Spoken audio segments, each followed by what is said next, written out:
سوال ہے جی جو میرا ہے، آڈینس کا نہیں۔ وہ یہ ہے کہ ابھی پچھلے دنوں، اس کا مطلب ہے مشکل سوال ہے۔ نہیں بہت سیدھا سادہ سوال ہے کہ ابھی پچھلے دنوں آپ کے 2 آرڈرز آئے ہیں، اور ہم آپ کے آرڈرز کا اور آپ کی ججمنٹس کا خود بھی مطالعہ کرتے ہیں، اسٹوڈنٹس کو بھی شیئر کرتے ہیں، وہ بھی پڑھتے ہیں، ہم آپس میں ڈسکس بھی کرتے ہیں۔ تو ایک میں آپ نے جو بینچوں کی تشکیل کا مسئلہ ہے اس پر بات کی ہے، اور اس کو آپ نے قواعد کے تحت منضبط کرنے کی، ریگولیٹ کرنے کی بات کی ہے۔ اور دوسرا اسی سے متعلق وہ حفظ قرآن پر 20 نمبروں کا مسئلہ تھا، لیکن اس میں چونکہ سو موٹو لیا گیا تھا تو آپ نے اس معاملے کو مؤخر کرتے ہوئے یہ قرار دیا کہ از خود نوٹس کے جتنے مقدمات ہیں ان کو جب تک اس کے لیے باقاعدہ قواعد نہ وضع کیے جائیں اس وقت تک ایسے مقدمات کو مؤخر کیا جائے۔ سوال یہ ہے کہ ابھی چند مہینے بعد انشاءاللہ آپ خود چیف جسٹس بنیں گے، آپ خود اپنے ہی اختیارات کو کیوں ختم کر رہے ہیں؟ یعنی ہم سمجھنا چاہتے ہیں قدغن کیوں لگانا چاہتے ہیں؟ پتہ نہیں یہ میری آپ تنقید کر رہے ہیں یا میری تعریف ہو رہی ہے؟ میں بھی سوچ رہی ہے یہ دیکھیے جو میری رائے ہے ہو سکتا ہے غلط ہے۔ ایک آئین میں 184(3) جس کو عام طور پہ سیوموٹو کہتے ہیں، مگر سیوموٹو کا لفظ آئین میں استعمال نہیں کیا گیا ہے، یہ ایک لیٹن ٹرم ہے۔ اب انگلستان جائیں سیوموٹو کہیں وہ بھی نہیں سمجھ پائیں گے، یہاں تک کہ ایک جج صاحب میرے ساتھ بیٹھے تھے تو کوئی سیوموٹو بات کہتے ہیں واٹ از سیوموٹو، تو یہ انگلستان کے جج تھے۔ تو 184(3) کی جو بات ہوتی ہے نا، وہ اختیار سپریم کورٹ کو دیتی ہے کہ آپ کچھ اس میں کچھ شرائط دی گئی ہیں کہ جب کوئی پبلک امپورٹنس یا مفاد عامہ کا کوئی کیس ہو، ایک یہ لازمی ہے اس کو پورا کرنا، دوسرا یہ for the enforcement of fundamental rights, بنیادی حقوق کے نفاذ کے لیے کوئی کام کیا جائے۔ اب یہ آپ کہیں کہ یہ شک، یہ جو میری عقل میں ہے کہ یہ شک کیوں رکھی گئی تھی، یہ شک رکھی گئی تھی مظلوموں کے لیے، یہ شک رکھی گئی تھی برک کلن ورکرز کے لیے، یہ شک رکھی گئی تھی بانڈڈ لیبررز کے لیے، یہ شک رکھی گئی تھی وہ خواتین جن کو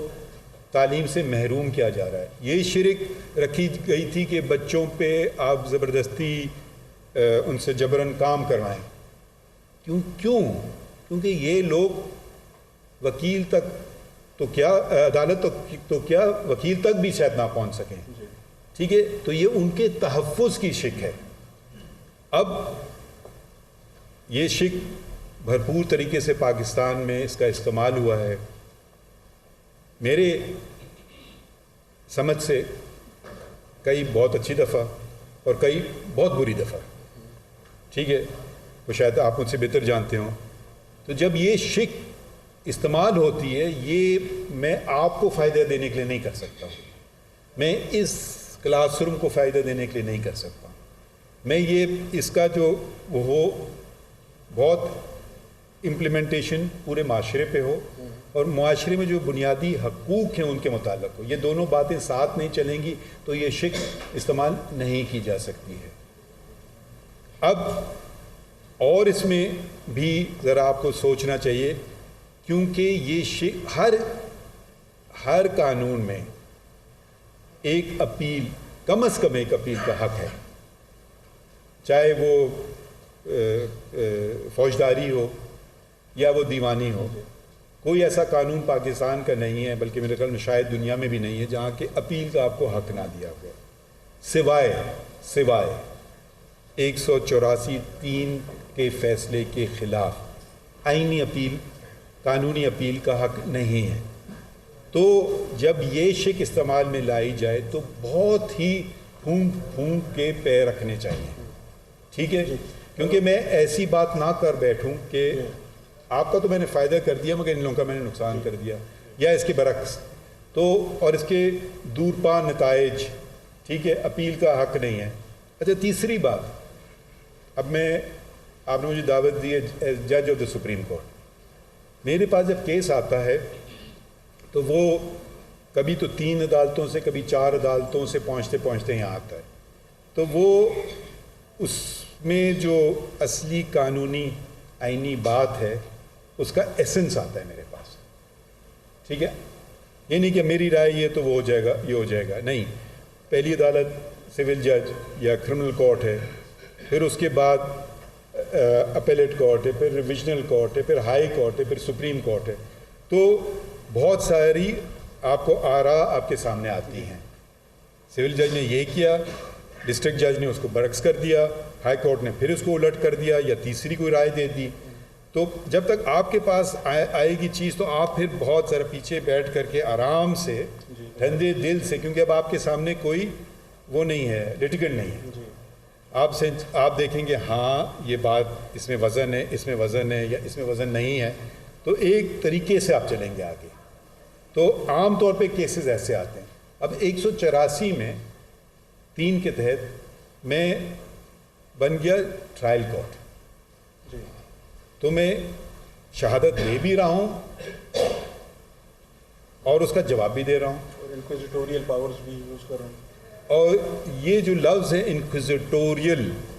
یہ بھی ایک اچھا لفظ نہیں ہے، مگر چلیں استعمال آپ کرنا چاہیں تو بہت محتاط ہونا چاہیے۔ اب میں یہ نہیں کہہ رہا ہوں کہ میرا فیصلہ صحیح ہے غلط ہے، یہ آپ لوگ کہیں گے یا تاریخ کہے گی، ٹھیک ہے؟ اس معاملے میں بھی سر یعنی سو موٹو کا آپ نے ذکر کیا، تو ہمیں یعنی ایک 5 ممبر بینچ کی ججمنٹ پہلے سے موجود ہے کہ یہ چیف جسٹس وہ ماسٹر آف دا رولز ہے، تو اس وجہ سے سو موٹو کے لیے بینچ کی تشکیل کا اختیار بھی انہی کے پاس ہے، اور کب سو موٹو لینا چاہیے کب نہیں لینا چاہیے، چیف جسٹس کو لینا چاہیے۔ آپ کی رائے یہ ہے کہ نہیں، یہ سپریم کورٹ کا اختیار ہے، اس کے لیے سپریم کورٹ جو چیف جسٹس اور تمام ججز پر مشتمل ہے وہ قواعد وضع کرے، شاید کوئی تیسری رائے بھی پائی جاتی ہو، تو اس میں اس کو یعنی اس سے کس طرح نکلا جائے؟ میں آپ کو مختلف رائے بتا دیتا ہوں۔ میری رائے یہ ہے، میری رائے، میں اب یہ نہیں کہہ رہا ہوں کہ جو میرے حساب سے تو صحیح ہے رائے، نہیں تو میں نہیں رکھتا یہ رائے، کہ جی جب عدالت بیٹھتی ہے اس کو آپ سپریم کورٹ کہتے ہیں، اور 184(3) شروع ہوتا ہے سپریم کورٹ، اس میں یہ نہیں لکھا ہے سینئر پیونی جج چیف جسٹس، ٹھیک ہے؟ تو میری رائے یہ ہے کہ یہ اختیار صرف سپریم کورٹ کے پاس ہے۔ آپ نے بات کی ہمارے دوستوں کی، ان کی رائے یہ ہے کہ صرف چیف جسٹس یہ اختیار استعمال کر سکتا ہے۔ میرا ان سے سوال تو میں نہیں کروں گا، مگر میں ایک چیز، آئین یہ نہیں کہتا ہے، اگر آئین کہتا ہے تو مجھے شک بتا دیجئے۔ آپ نے دوسری بات کی ماسٹر آف دا رولز، آئین یہ نہیں کہتا ہے، اگر کہتا ہے تو مجھے شک بتا دیجئے، تو میری اصلاح بھی ہو جائے گی اور پھر میں آپ کے نظریے پہ بھی چل سکوں۔ ایک تیسری رائے جو ہے وہ یہ ہے کہ نہیں، نہ صرف سپریم کورٹ کی ایک بینچ، نہ صرف چیف جسٹس، سپریم کورٹ کا مطلب 184(3) میں یہ ہے تمام ججز اور چیف جسٹس مشترکہ طور پہ، یہ بھی ایک رائے ہے، صاحب نے ذکر کیا، ٹھیک ہے؟ ہاں، تو یہ بھی ایک رائے ہے۔ تو ان میں سے کون صحیح ہے کون غلط ہے، یہاں آتے ہیں اکیڈیمیا، جی بالکل، کیونکہ میں تو کہوں گا جی میری رائے صحیح ہے، میرے دوست کہیں گے نہیں میری رائے صحیح ہے، تو ہم کو ایک اکھاڑے میں تو ہے ہی نہیں، ہم تو دیکھیں عقل اور سمجھ سے، اور انسان غلطی کا پتلا ہے، سیکھتا ہے۔ جس دن میں تو آج بھی، مجھے 82 سے میں نے وکالت، اب 41 سال ہونے کو ہیں، میں آج بھی اپنے آپ کو قانون کا طالب علم سمجھتا ہوں، کیونکہ ہر دن کوئی نہ کوئی مقدمہ آتا ہے، کوئی نیا پہلو آتا ہے جو میں نے پہلے نہیں دیکھا ہوتا ہے۔ پرانے پہلو پہ آپ کو فیصلہ کرنا آسان ہوتا ہے، نئی بات جب آتی ہے تو پھر ذرا اور سوچنا ہوتا ہے کہ ذرا سمجھ لیں اچھی طرح سے۔ آپ کی یہ یعنی جس طرح آپ ماشاءاللہ آئین کی مختلف پروویژنس کی تشریح کر رہے ہیں اور اس طرح یعنی بالکل پانی بنا کر اس کو سادہ انداز میں پیش کر دیتے ہیں، ہمارے لیے تو بہت یعنی آپ ایک اچھے لاء پروفیسر بھی ہو سکتے ہیں ماشاءاللہ، لیکن ذہن میں یہ سوال آتا ہے کہ یہ جو آئینی مقدمات اہم نوعیت کے ہیں، ان میں آپ بینچ میں کیوں نہیں ہوتے؟ کہ آپ نے خود یعنی ان سے معذرت کی ہے کہ مجھے اس بینچ میں نہ شامل کریں،